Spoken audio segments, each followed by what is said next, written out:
and thank you for joining the ladies of the Vantage Point today on this beautiful December morning. With me today are co-hosts Jennifer Rogers, Takoya Porter, and the lovely Dr. Jessica. Good morning, ladies. Good morning. Hey. Good morning. We are super excited to be with you again today, and we are going to kick off today's show picking a topic that is hard conversations. Have you ever had to tell someone something or to have a crucial conversation and you just didn't know where to start, or you didn't know what to expect once you gave them that information? Ladies, I was thinking one of the hard conversations, particularly in my world, would be maybe the sex talk with my kids. You know, not one that you just like, yay, let's go in, let's talk about this, but it is necessary. What about you guys? What's a crucial conversation you've had to have? I'm divorcing you. No. No. So seriously. That is a crucial conversation. Okay. All right. So how about we come back to these? Let's find out the topic first, and then we'll come back and talk how we did that. Yeah, I can't. But I'm divorcing you. You know, I think I've had to have a lot of hard conversations with different people. Because I have to tell them about themselves sometimes. It's just a function of the things I do. So just you know, tell them, hey, you're screwing up your whole life. I need you to not do that. Yeah. And here's a plan for you. So just, yeah. I mean, I agree the sex talk. I haven't had the divorce one. Never will. No. Never will. But I think anytime you're trying to tell people about themselves, it can be really hard. Mm-hmm. So. How about you, Jen? You know, I think more so, crucial conversations is more of a professional methodology than it is, you know, because it's just different. But I've had to have them tell people off. Yes, so I can get you together on a professional level for real. But I have had to have, you know, conversations with a supervisor or coworker whose behavior was offensive, or a supervisor who I felt like, you know, things didn't weren't stacked right, and it's always a matter of you just, again, taking heed to yourself. Mm-hmm. You know, before you go into a conversation that's crucial, you can't lead with your emotions. The moment you do emotions, most people can't handle that, and they get defensive, and then it's a whole thing, and you don't get the outcome that you're looking for. So I think I read the book. It's an actual book, and then it's an actual training that you can take on having crucial conversations. And it does give you a plan of how to approach a conversation that's crucial. So it's very interesting. I was thinking, no matter if it is professionally or personal, from a Christian standpoint, it's always rooted in love, you know? And I was thinking, when you go to talk to someone, always be prepared that you cannot control their response. That's true. You know, whether you're giving good news or bad news, you just never know how a person is going to respond, nor can you control it. But I was thinking, I wasn't necessarily thinking divorce, but I can go with that one too, to go back and kind of jump into some that we mentioned. I've had the divorce conversation. Yeah. And it was horrible, you know, but at the time it felt necessary, you know, and I can't say that anything was sugar-coated, you know. I can't say I wasn't yelling, you know. I wasn't going off. I just said, this is what this is. And, well, I did mine in a public place, though, like in a restaurant, so couldn't. Good Lord, Crystal. I know. I called and I said, we were separated by this time, and I called him and I said, hey, can you meet me at such and such place? Let's go to breakfast. I was just coming early in the morning. Let's get it over. But you know what? Whenever you have decided to have a crucial conversation, you don't delay it no more. You're like, you know what? I can't avoid this. We got to have this conversation, and we have to do it. And I don't know if I felt like that was my comfort zone doing it there, or and then maybe I'm controlling. So maybe that was my way of saying, I know it won't get out of control here. I won't perform in public or go off like that. But yeah, that was a rough one. I think sometimes, not just the divorce conversation, or if you've had to have a conversation with someone who's offended you, a friend and I, really good friend of mine that I've been knowing since we were little kids, we had it was not too long ago, a crucial conversation. She says I act nonchalant, but that was her perspective. And what I've learned is sometimes you have to let people vent, say what they want to say, even if you don't agree with none of the stuff they're saying. And but the conversation, it helped me. I said, do I act nonchalant? Maybe I do, but I don't mean to do it, But I kind of avoid crucial conversations. I'd rather write you than because I'm afraid. I don't like to hurt people's feelings. That doesn't do anything for me. So if I have to have the conversation, I will literally plan it out. Now that's my D. I will plan out the conversation and try to ask you, what do you think is gonna happen? What do you know, all this stuff. But I'm learning as I get older. Sometimes you just gotta say what you gotta say. Like when I had to put my son out one time, it was, I did put him out. But at that point, I had already made up my mind. I was tired. And my mom was like, you're gonna put him out? I was like, well, let him come stay over there with you. She was like, he can't come here. But don't put him out, It's like, but at the time, it was necessary. Now look at my baby, he's doing good. So, yeah, we have even with our children. Yeah. Like, girl, I always have a crucial conversation with Aaliyah. I'm like, your attitude, jeez. I guess that's crucial, but. I would definitely say crucial or necessary. Yes. I think, hands down to me, relationship, crucial conversations or necessary conversations are the hardest ones. Because to me, you care the most at what they're going to say, how they're going to respond.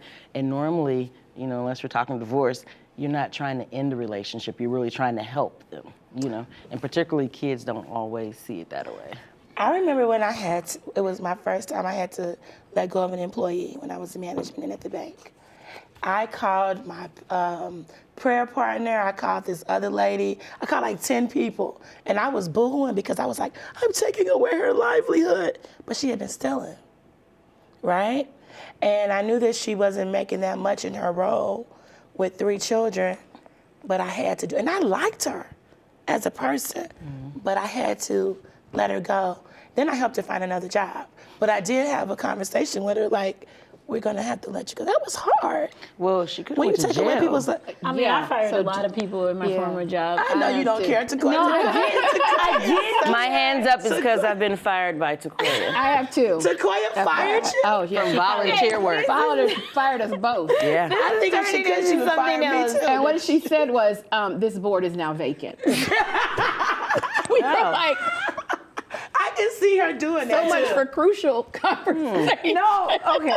Have you ever been fired And then from my husband volunteer got work? rehired and I didn't. You're still I working am with now, me. but back then he got rehired and I didn't. Well, Jenny, I can Well, see I never her got do that. rehired. But I that's feel the okay. need to explain. I can fire our audience. Listen, please explain. We got Okay, fired well, from when church. I said I fired people, that's my former job. I worked at an staffing agency, and I did. At first I was very sensitive to it. I'll give you that. I was like, oh my gosh, I'm gonna have to fire them. But by the time they got done missing work on day you one, didn't wanna work. I didn't know so many grandmothers could die in 1 week. Or everybody's car. I was like, you know what? You fired yourself. So I was always very polite. I don't say that or take that posture. I just be like, okay, well, according to our handbook, we're gonna have to terminate your employment, and I hope you have a great life, basically, So, but Come down to the food pantry. it stopped affecting me more than them. Let's put it like that. So I guess for me, having crucial conversations like, yes, what they're alluding to. We didn't allude. It was real. Real life. It was real life. I am the youth pastor, and I have a team of people that work with me. I've been in this position a long time, and I had an awesome team, and they were part of that team that worked alongside me. But what I noticed about that team is they were so overcommitted. They're the kind of people that work in so many facets. Well, why did you ever hire me? Hold on. I need to hear this. I didn't hear this. We didn't hear any of this the day of, though. So what I noticed was, don't get me in trouble.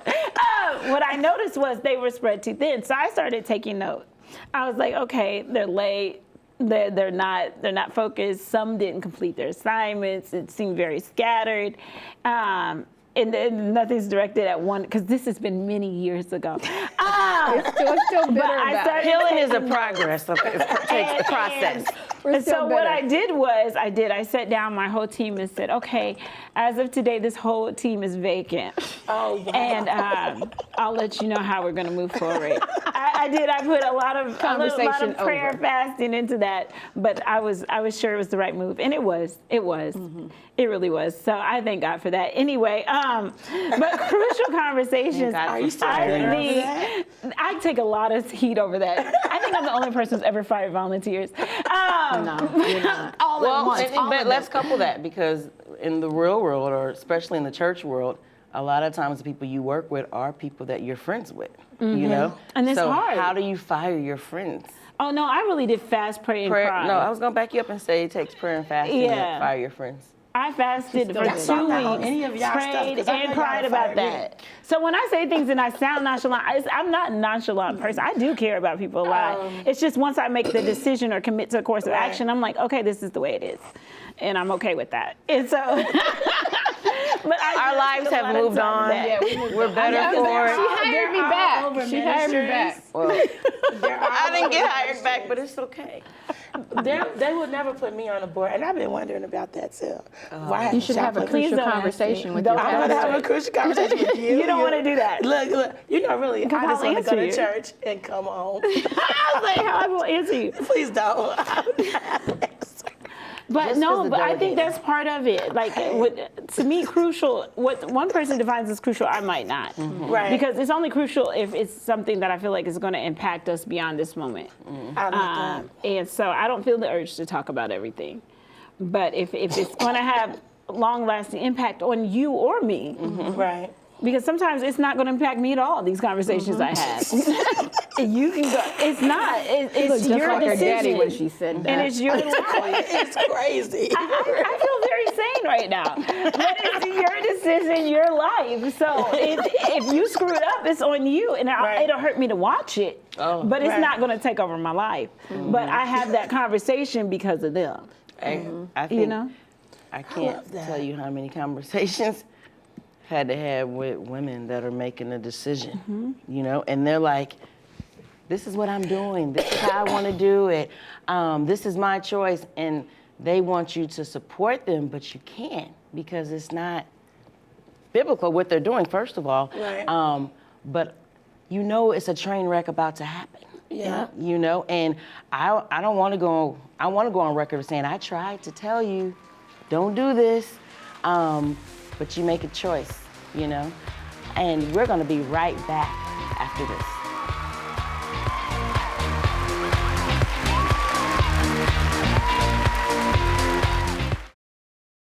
Did you know that when you are quiet, your voice is missing to God's ears? I know some of us have prayed and we're wondering, how long should I pray about this? Why should I pray if God already knows? How will I know God is answering? And what do I do when I feel like God's not listening? But God is listening for your voice. It's too quiet in this world for the troubles we have. You have to raise your voice, and God wants to hear from you. It's Too Quiet, a book about prayer. It's designed to answer your prayer questions and build your faith. Visit presstopray.com.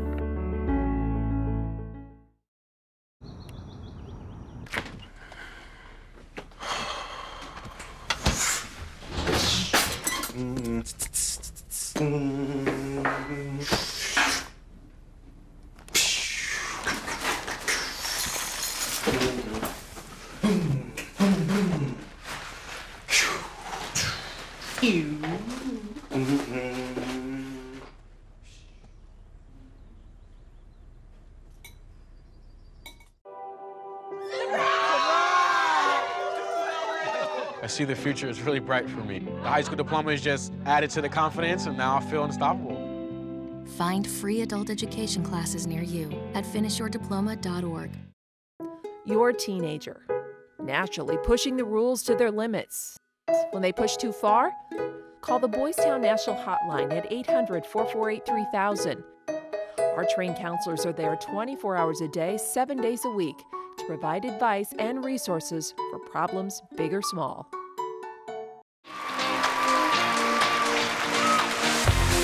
Welcome back to The Vantage Point, where we are having a spirited conversation about how to conduct or carry out a crucial conversation, something that you can't put off. You have to talk about it. You got to get it out. You got to help somebody or encourage them.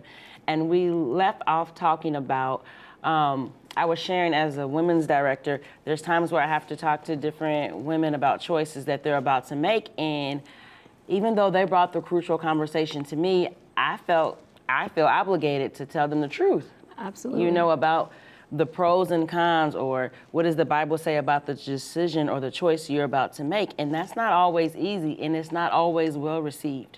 You know, I think we said earlier that you can't control how a person is going to respond to what you say to them.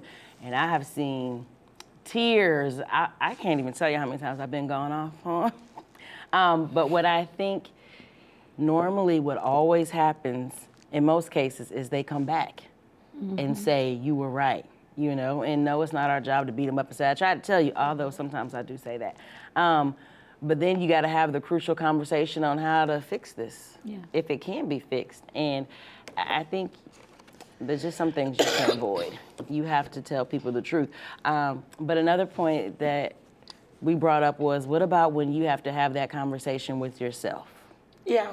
You know, when you have news or when you have to make a decision and you ran through every scenario trying to avoid facing what you got to deal with. Have you guys had that experience? All the time. I mean, when I do get feedback, constructive feedback, I got some from a person here on the panel. And no, it was a heated conversation. Like, she was in one part of the room, I'm on the other side of the room, and she let me know. It was a heated, you could feel the tension in the room. I can see that from the two executives. Yeah, oh wow, but, because I 99% of the time am right. But that 1%, I said, you know what? I'm gonna listen to her. No, because she was being very serious. You could feel, it was like, okay, she's giving you some constructive feedback. And I took heed to that, did I not? Sometimes, yes. Well, I'm working on it. Yep, you're working on Okay. it. But it was a real conversation. You could feel like you probably could have cut it with a knife. Not a knife, a bulldozer thing. It was really a thick conversation. It was not that deep. It was deep to me because It was deep to you, but it wasn't. it was deep to you. No. You were angry. Oh yeah, I was. You ticked, you but- could feel the heat off of your Oh, yeah. body. I was look very, at very Sequoia. clear. She's instigating now. That's I what was she very loves to clear do. She loves to instigate. about my She's an expectations. instigator. She is. However, because you're my friend and I love you, I want to acknowledge your feelings, right? Even if I don't agree with it, I have to acknowledge your feelings. I had to acknowledge it. And so we're still here today, December the 1st. Thank God. Because it was a crucial conversation. But It was crucial. I don't know. I guess the question was about having one with yourself, and I think I had to she's have bringing one. us back to the point. That we were doing. But I was doing it smoothly, Jess. I know, I got She it. just pointed that straight out. But I think that before we get caught, and I'm in the middle now, it's still getting blamed. Did anybody else see that? I literally did nothing and got blamed. Too. I am, but I wasn't doing it right then. But I think that when it comes to having a conversation with yourself, I had to do that recently because I don't know if anybody's ever done this, but I prayed about something that was bothering me, and it was a person. And I've been praying for them that they do better. And then they started being nicer and stuff. And then I'm like, how you just gonna be nice to me? Now I'm mad because you just switched up on me. Oh wow. Okay. But I realize y'all gotta get what I'm saying. After they treat, okay, don't leave me out here. But after they treat you some kind of way for so long, and you start to see it change, and you kind of like, what's that? Is that real? And I had to deal with myself on that and say, hold on a minute. Now, if you're going to believe in prayer enough to pray about it, Right. then when you see them start to change, don't go, oh, they fake, or oh, I'm waiting for the switch up, or oh, you know what I'm saying? I was Bracing like, yourself, I need Now you gotta to pray for believe. yourself. I did. I started praying for my own bitterness about the way I feel about them. Because when they're actually causing the issue, it's easy to say them. But when they stop and you see, okay, hold on, I still have a problem. That's where I had to have a conversation with myself. So, But the point that I was originally trying to make is that when it was brought to my attention, oh, I feel like this is unresolved. no, it is. It is resolved for resolved. me. But I'll It's sit in the resolved. middle. No, but my point This is what I do. I had to take heed to myself. I sit in the Like, middle. really, do I do this? She's an instigator. But I had to do but I really had to take heed to myself. Like, is this truth? Is this perception? But I did have that crucial conversation with myself because I actually teared up because I don't want to see your feelings hurt, you know? My feelings weren't hurt. You see what I I'm was talking mad. about? You need to really humble big yourself, difference. Jenny. That's what I'm talking about. But anyway, but my point is saying that I took heed to myself. I had a conversation with myself, and I've addressed it. You know, I think one of the things that, you know, certain personalities approach conversations very differently. Yeah. A certain personality will avoid conflict and then create it by avoiding it, right? Because like you won't testifying.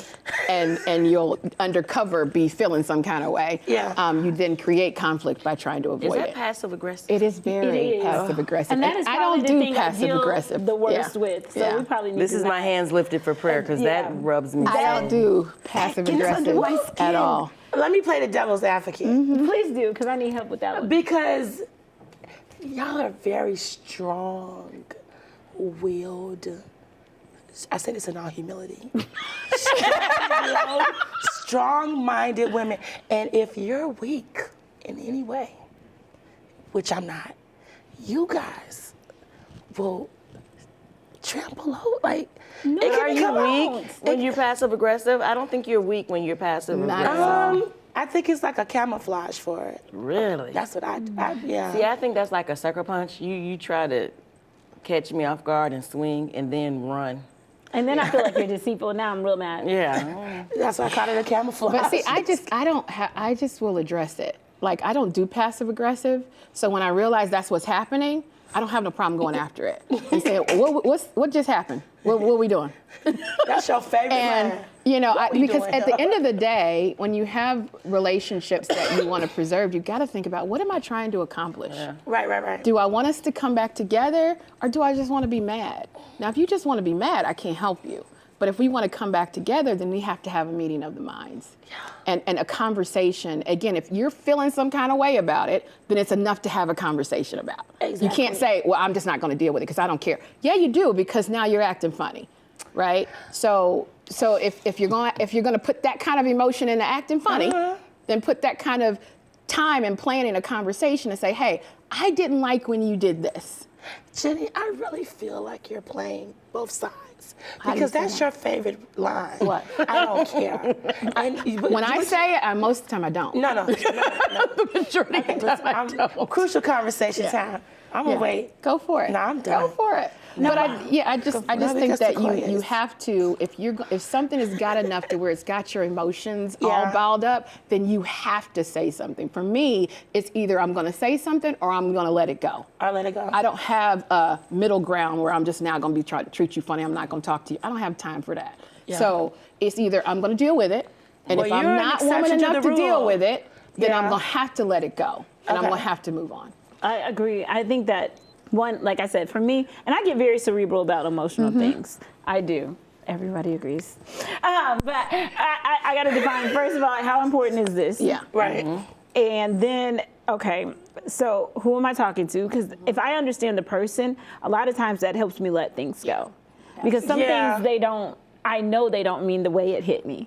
Yeah. So I'm like, you know them, you know their heart, you know that, don't just throw that out the window. I know who I'm talking to. And then I decide, okay, if I'm going to talk, why am I talking? Right. What is, no, seriously. trying to accomplish? What is I my like point? that. If I'm going to talk, What is my That's point? called 40-something. I love I think I that. got there in my 30s. If I'm Because going that's to why talk. I heard Jess say, you know, she writes things out. And I do too when I know I am emotional about it. I tend to write it out because I've learned, I think as we've kind of stated, the emotions can be a distraction to the conversation. Yeah. So I need to say what I mean instead of just being like, you know, no, what I need to say is that hurt my feelings and irritated me because not Right. do all the extras. But just thinking it through and kind of like planning it out helps me articulate what I'm trying to say and decide if it's worth it. It really does. And 'Cause depending everything's on not who worth it it. is, I agree with you. And depending on who it is, I might bring a third party because I know that some conversations can go real left field. So I might have somebody else with me. Like, hey, I need you to sit in on this because I don't know how this is gonna go. And I think that's something that you can do too when you're having a And, I've just learned too, if I'm extremely emotional about it, I just wait. Yeah. I But try how long do you wait? not until I'm not as emotional about it as I was when I started. So, because you can't have, when you're emotionally charged, you cannot have a conversation. Yeah, you'll say some things, I have these conversations with my husband all the time, and he'll say, "Well, do you want me to cut my arm off?" Because I can see him doing that. Okay, just slit my throat. And I'm like, it's not that kind of deep. He said, well, you're making it that kind of deep. So where are we at? What's the end goal? What are we trying to accomplish? And that does center me a little bit to say, okay, I got to express how I felt, and now I have to let that go. Yeah. And one thing that I think is interesting about humans is we judge each other's intent without even understand. You meant to do that, right? Great point. You stepped on my foot, you meant to do Great that. point. Yeah. And so judging people's intent is really is sabotage. Because if you judge my intent and then don't have a conversation, Exactly. you've made all of that up, right? So it's not fair to me. It may be very important to you. I may not even know that I've caused this kind of ruckus in your life, and you just made up that I meant to do that. And that's not fair. That's not love. And that'll never get you what you're trying to accomplish. Yeah, because some of the stuff people say that I'm like, look, we don't even have that type of relationship. Why would I put that much energy into trying to sabotage you? I'm not even like that. I like to build you up. I had somebody tell me, they called me and apologized. I just want to apologize to you because, I don't want us to have any, and I had no idea what she was talking about. I understand. And I thought, she said, well, when we interacted, you said this and I said this, and then you looked at me. Okay? I don't remember the interaction at all, but it was important to her. And so I just listened to her and I said, well, I'm gonna be honest with you, I apologize if me looking at you made you think I was thinking something, but you could just ask me because I'm pretty well versed in how I feel about stuff, and I would tell you if you bothered me. And it's just not that kind of deep. But people will, make up conversations in their head, and that's why I don't like to plan how it's going to go, because I don't want to assume what you're going to say. Right. Exactly. I can only center myself on what I'm thinking. So, It's time to. I think this is definitely one of those conversations we can continue on the podcast. But we thank you for joining us today on The Vantage Point.